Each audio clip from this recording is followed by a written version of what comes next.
My name is Anneke Lucas. I am a mom. I have pets.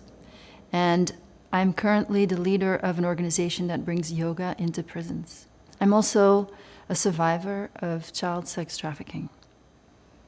I was raised in Belgium and sold into a murderous pedophile network right around my 6th birthday. I was used in this network for 5 years and a half. Adult men that were part of this exclusive club were there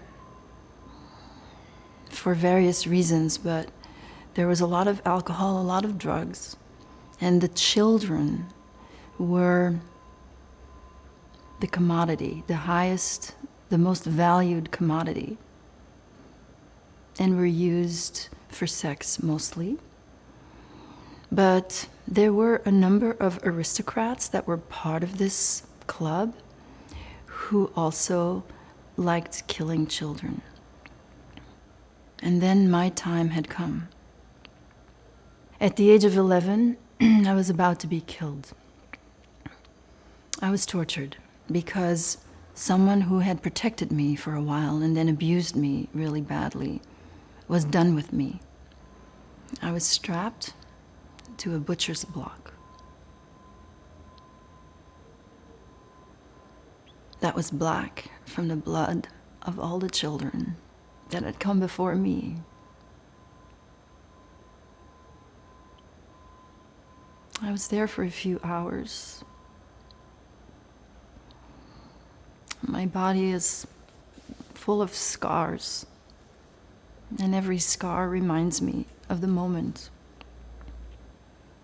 I thought that I was going to be killed like all the children that weren't loved enough to live.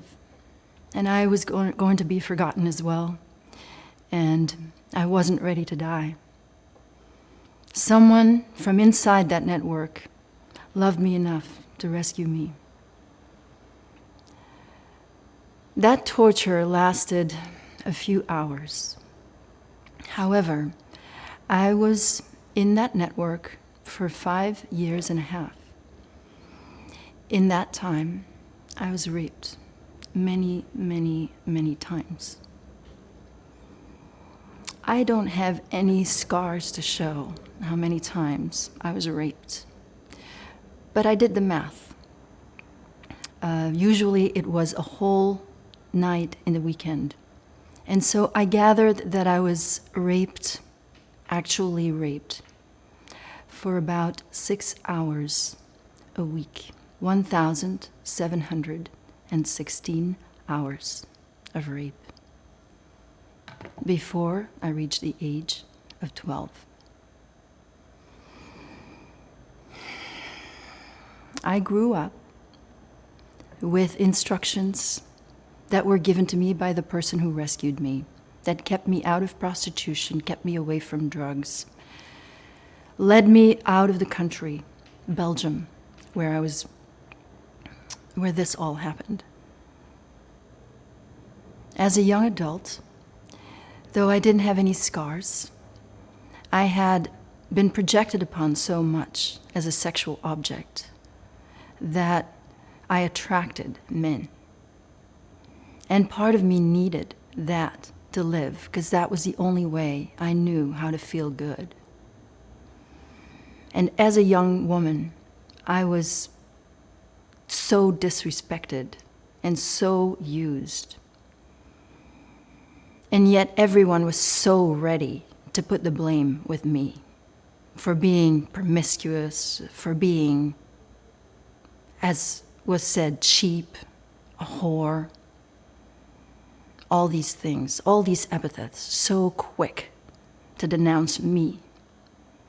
And then, as I was healing, I realized, no, I have to break out of this pattern that I'm in, that I need sexual attention. So let me break away from it. Let me not objectify myself at all. Let me become a liberated woman.